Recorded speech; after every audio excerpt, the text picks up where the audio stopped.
Hello, everyone, and welcome back to English Pod. We have an advanced lesson for you today. My name is Marco. And my name is Catherine, and I'm very excited about this lesson, Marco. It's very interesting. It's about a very controversial topic and a very popular person in history, Charles Darwin. That's right. So he's most famous perhaps for his book, The Origin of the Species. And we're going to be talking a lot about science today. So put your thinking caps on. All right. So without further ado, why don't we listen to this dialogue for the first time?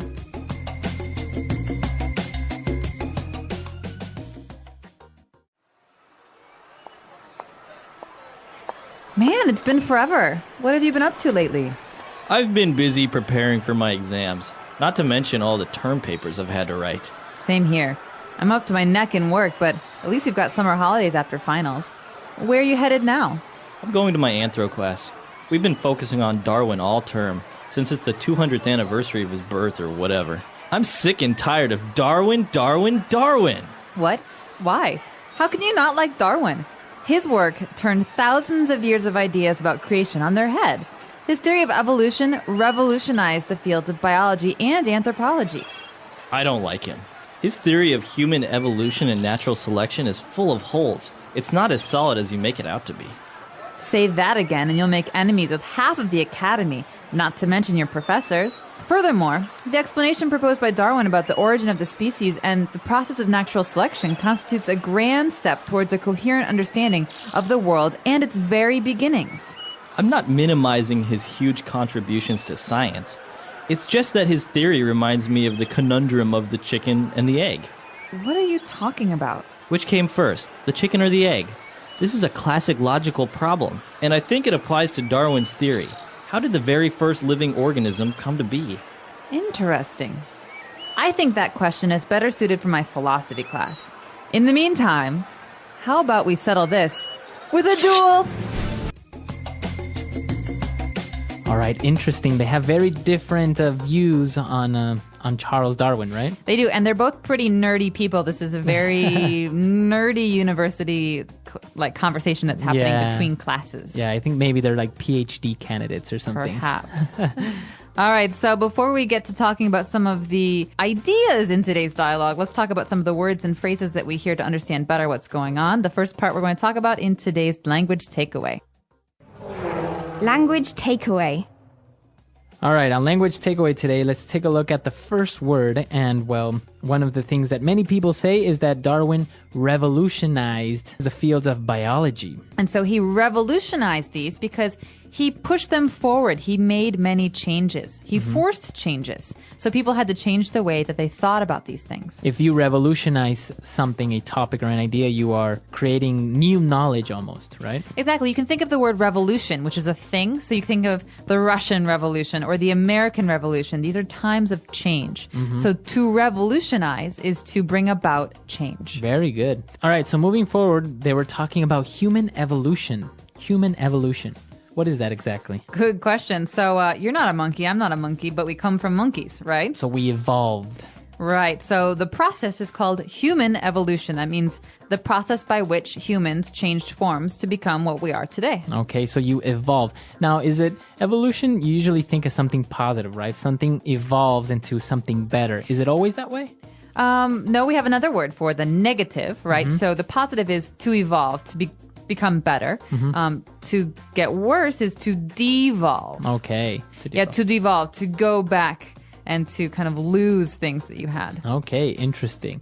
And then they were also talking about Darwin's theory of natural selection. Natural selection. Okay, this is maybe one of the things that Darwin was most famous for, and that's why we've included it in this language takeaway, because it's a key phrase. It's something you hear people talk about a lot. Okay, so natural selection is a process, again, and it's the process by which stronger animals survive over time and weaker animals don't. So if there's a weak species, it can't really survive because it keeps dying and dying, and then finally there's no more. And so this is called natural selection because no one's actually choosing what animals will survive, but it's kind of a natural process. Right, Mother Nature is choosing it. Right. Very good. So natural selection, this is one of the things that Darwin is most famous for. And, well, as Catherine mentioned, Darwin wrote the book Origin of the Species. Right. So origin means beginning. So the origin of mankind, right? So there are many different kinds of animals. You could even say there are many different kinds of like mammals, but there are many different species within that. So human beings, black bears, koalas, chimpanzees. These are all species. And so a species is a classification. So the origin of the species is kind of a way of telling the story of how all these things came about. All right. The origin of the species. And the last one, this word is kind of strange. He talked about the conundrum of the chicken and the egg. Okay, conundrum. I love this word. It's very funny sounding. Yeah, it conundrum. Conundrum. It means like a problem or a riddle or something that's hard to understand.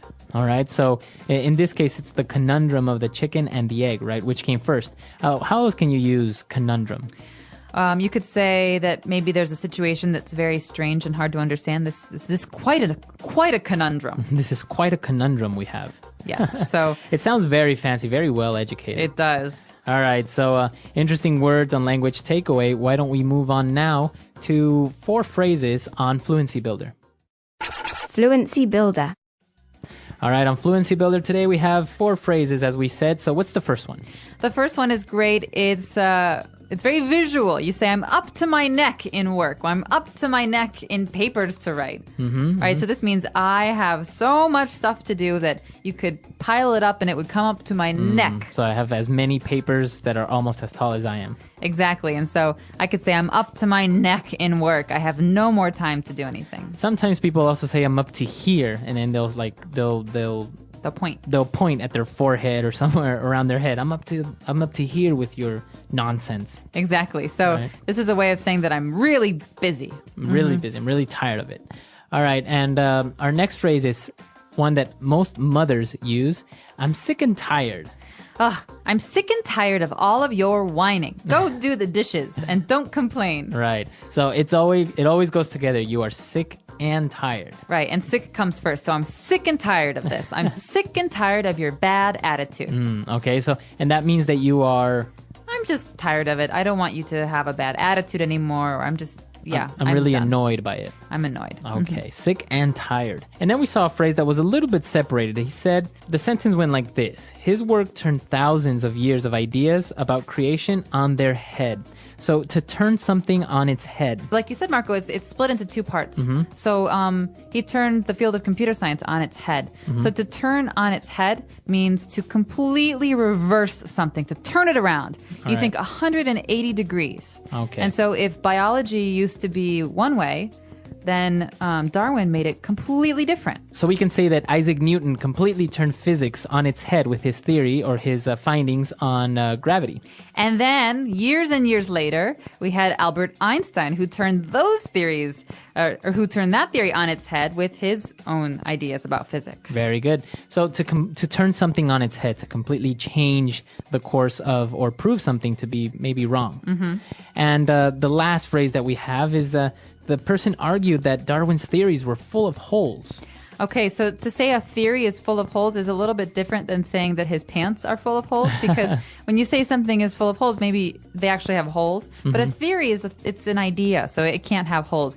What you're saying is that it's not completely sound. It's not without some problems. And so maybe you're saying that, the cookies are gone out of the kitchen, Marco, and I saw you in the kitchen, so clearly you ate the cookies. Right, so I can say that's full of holes because it was me and it was 3 other people who were in the kitchen, so you can't blame me. It could have been the other 2 people. Right. So if something is full of holes, it's that it has maybe mistakes or it's still missing complete evidence to prove it right. Or it has bad logic. Bad logic. All right.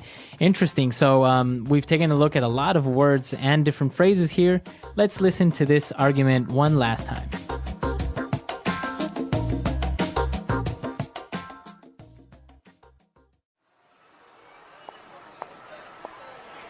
Man, it's been forever. What have you been up to lately? I've been busy preparing for my exams, not to mention all the term papers I've had to write. Same here. I'm up to my neck in work, but at least we've got summer holidays after finals. Where are you headed now? I'm going to my anthro class. We've been focusing on Darwin all term, since it's the 200th anniversary of his birth or whatever. I'm sick and tired of Darwin, Darwin, Darwin! What? Why? How can you not like Darwin? His work turned thousands of years of ideas about creation on their head. His theory of evolution revolutionized the fields of biology and anthropology. I don't like him. His theory of human evolution and natural selection is full of holes. It's not as solid as you make it out to be.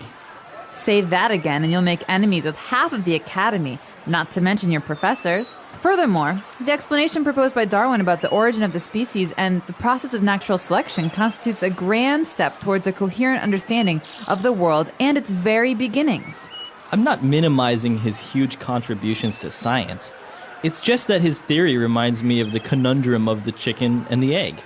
What are you talking about? Which came first, the chicken or the egg? This is a classic logical problem, and I think it applies to Darwin's theory. How did the very first living organism come to be? Interesting. I think that question is better suited for my philosophy class. In the meantime, how about we settle this with a duel?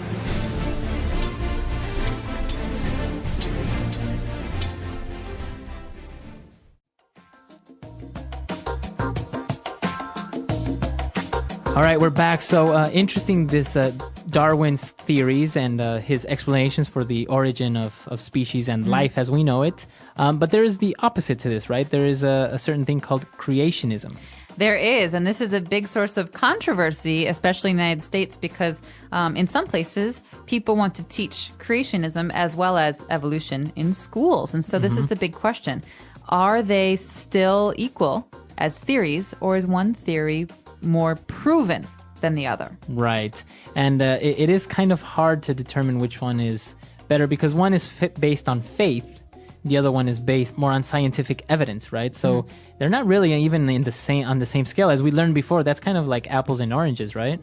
It is, and there are some people who would say that we have lots of ways of quote unquote proving what happened in the past, but as long as we weren't there, we never really do know. Right. And there's always changes in science, so how can we be sure that what we know now isn't false, isn't misunderstandings? Right. I think for now, this is the best explanation, but that doesn't mean that it's the correct one. Maybe in 100 years from now, we'll have another explanation that's much better or maybe complementary to this one.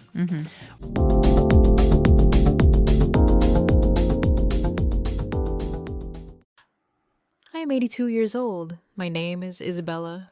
I live alone now. My husband died many years ago. My children live far. But this week, something special is happening. My family invited me to Cancun. A big reunion. My daughters, my son, my grandchildren. I said yes. I bought the ticket. I packed my things, and I came. I arrived today. I was tired, but happy. I was ready to see them again. But first, I needed to go to the hotel. I went outside to find a taxi. A car stopped. A taxi? I opened the door. I said, "Hello." The driver said nothing. That was the first strange thing. I told him the name of my hotel. He started the car. Still no smile. Still no words, just silence. I thought maybe he doesn't like to talk, or maybe something is wrong. I asked, "Is it a busy day?" He said, "No." That was it. One word, no smile, no interest. I stayed quiet, but I was thinking, who is this man? Why is he so cold? Then he turned on the radio. A sad song played. He turned it off fast, too fast, like the song hurt him. I said nothing, but I knew there is pain inside this man.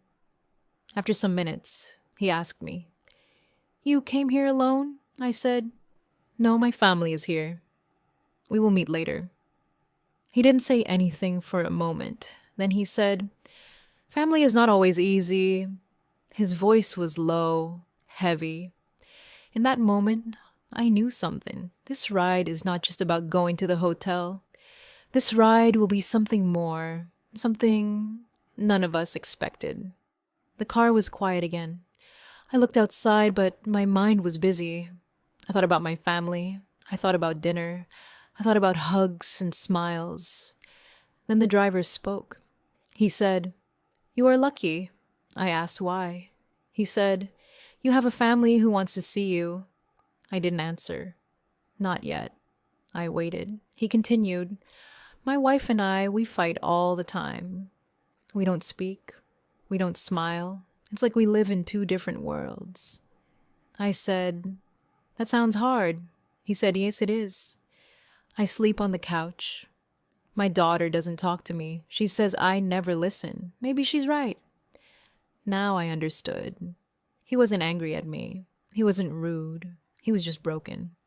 I listen, he said. I work every day. I drive this car. I bring people to nice hotels. I smile at strangers, but in my own house, I feel like a ghost. A ghost. That word stayed in my mind, he said. Last night I almost left.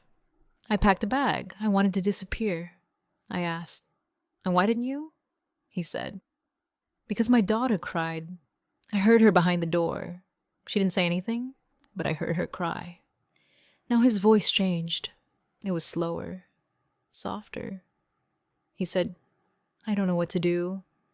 I don't know how to be a father or a husband. I wanted to say something, and something true, something strong. But I stayed quiet because sometimes silence speaks louder than words. And inside that silence, I knew one thing. This man was not driving to my hotel. He was driving through his pain. I looked at the driver. I didn't ask more questions. I didn't try to fix his problems. I just listened. He said, "My wife says I only care about money. She says I don't talk to her anymore." I asked, "Is she right?" He said, "Maybe. I don't know. I work all the time. I bring food. I pay the bills. But yes, I don't talk. I don't ask how she feels. I don't tell her how I feel either." He paused.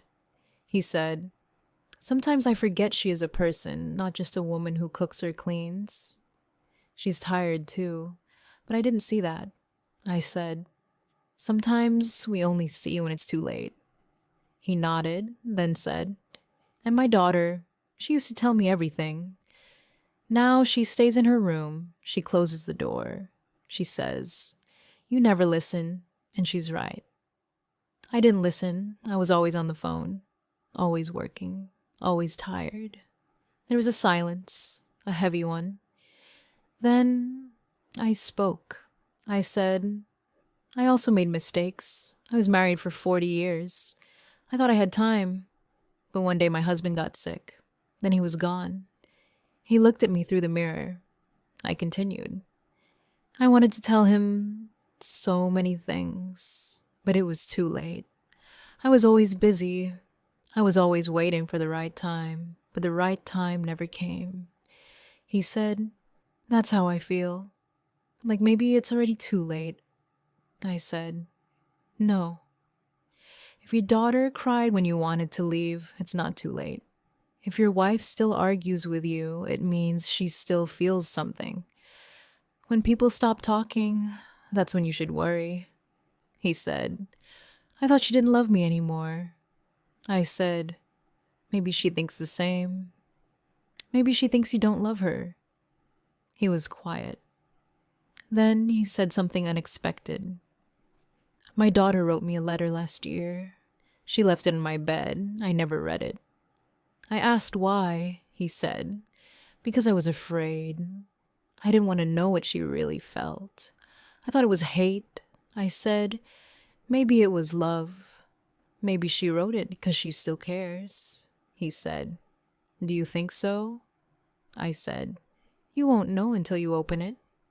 He stayed silent. I could feel his mind racing. Then he said, "What if it's too late?" And I answered, "What if it's not?" At that moment, I could feel it. Yeah, something inside him was changing. Something small but real. I didn't plan to say these things. I didn't come to Cancun to help a stranger. But maybe that's why I came. Maybe this taxi ride was not an accident. The car kept moving, but now the silence felt different. He said, "I think about leaving every day. I dream about starting a new life. No wife, no daughter, no problems," I asked. "And what do you feel in those dreams?" He said, "Peace, but also sadness." I said, "That's not a real dream." A real dream brings hope, not pain. He stayed quiet. Then something strange happened. He pulled the car to the side of the road. He didn't say why. He just stopped. He said, "Can I tell you something?" Something I never told anyone. I said, "Yes." He took a deep breath. He said, "Last year, I made a big mistake. I met another woman. I didn't love her. I didn't even like her. I just wanted to feel free. I never told my wife, but I think she knows. I think that's why everything is broken." My heart stopped for a second. I said, "And do you still talk to that woman?" He said, "No, it was only one time, but that one time changed everything." I said, "Sometimes one moment can destroy years, but one moment can also fix what is broken."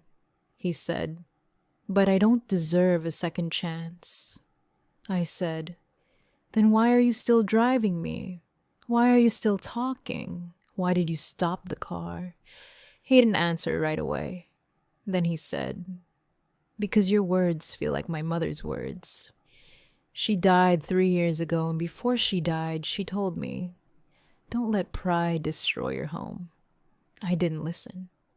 I said then, "Listen now." He asked, "Do you believe people like me can change?"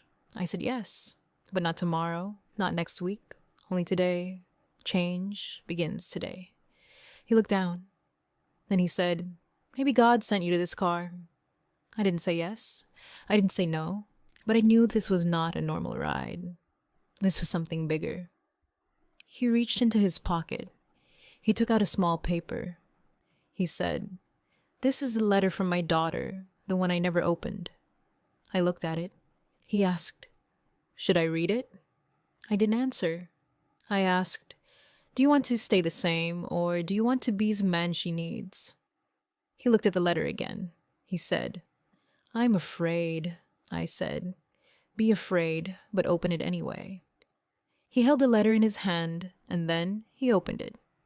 He opened the letter. He didn't speak. He just read in silence. 1 minute passed, then 2, then 3. I waited. I didn't want to interrupt, but inside I was asking myself many questions. What did she write? Was it a goodbye? Was it full of pain or full of hope? Finally, he spoke. He said, "It's not what I thought." I asked, "What is it?" He said, It's love." I didn't understand. I asked, "What do you mean?" He looked at the paper. He said, "She wrote this 1 year ago." She said, "Dad, I know you're not perfect, but I still love you. I miss you. I want my father back." I stayed silent. He continued. She said, "I know you're tired. I know you're lost, but please don't give up. I'm still here, and I still need you." He looked at the paper again. She said, "Don't walk away from us. Walk back to us." And then came the twist. He said, "There's more." At the end of the letter she wrote, "I hope one day someone will remind you who you are. Someone will help you find the way home again." I froze. He looked at me through the mirror. He said, "That person is you." I couldn't speak. My chest felt heavy but also light. He said, "You are not just a passenger. You are an answer." I said, "Sometimes life gives us people. Not for the whole journey, just for one stop. But that one stop changes everything." He smiled, but then another twist. He said, "There's something else." I asked, "What?" He said, "My wife, she doesn't know about the letter. She doesn't know how I feel now. She doesn't know. I want to fix things." I asked, "Then what will you do?" He said, "Yeah, I don't know yet." I said, "Then let me ask you one question." He said, "Okay." I asked, "If today was your last chance, what would you do?" He didn't answer right away. Then he said, "I would go home. I would hold them and I would tell the truth." I said, "Then maybe today is your last chance." He looked forward. He didn't drive. He just sat there thinking, feeling, and I waited for his next move. He didn't move the car. He just sat there. Then he said, I never planned to talk to anyone today. I just wanted to finish my shift and go home, but now I don't know what happened. I said, something real happened. He said, yes, but what do I do now? I said, you already know the answer. He looked at the road. Then he said, I don't want to take you to your hotel. I want to go home, I asked. Then why don't you? He said, because I'm scared. What if they don't want me anymore? I said, you won't know until you try. But if you wait too long, they may not be there. He said, you're right. Then slowly he started the car again, but this time he didn't drive fast. He drove like someone who was thinking, someone who was choosing something new. After a few minutes, he said, I'll take you to your hotel first. I said, no, take me to the nearest bus stop. My family can pick me up. You need to go home. He said, but you paid for the ride. I said, the ride is done. The real journey is yours now.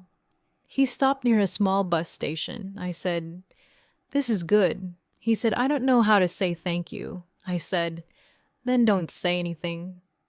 Just love the change. He smiled. It was a quiet smile, a true one. Then he said something I will never forget. He said, you changed my life in 22 minutes. I hope one day I can do the same for someone else. I said, you will. He looked at me one last time. Then he turned the car around and drove away. I watched him leave. I stood there thinking about what just happened. I came to Cancun to see my family. I thought this trip was about hugs, food, and laughs. But maybe it was about something else too. Maybe this trip was also about one ride, one broken man, one chance to speak, and one truth that I now believe more than ever. Sometimes we don't choose the moment chooses us. I came here to see my family. I wanted to rest. I wanted joy. But life gave me something more. One short ride, one conversation, one man with a heavy heart. I didn't plan to speak. I didn't plan to listen. But sometimes the moment calls you and you must answer. We think we are too old to help, too small to matter. But maybe one word can change a day. One question can open a door. One act of kindness can save a life. That man was not just a driver. He was a mirror. He showed me my past, my mistakes, my silence, and I showed him his future, a better one. So now I ask myself, and I ask you, who needs your voice today? Who needs your time? Who needs your forgiveness? Don't wait for the perfect moment. It may never come. The right moment is now. Speak now. Love now. Listen now. Because sometimes one moment is all we have.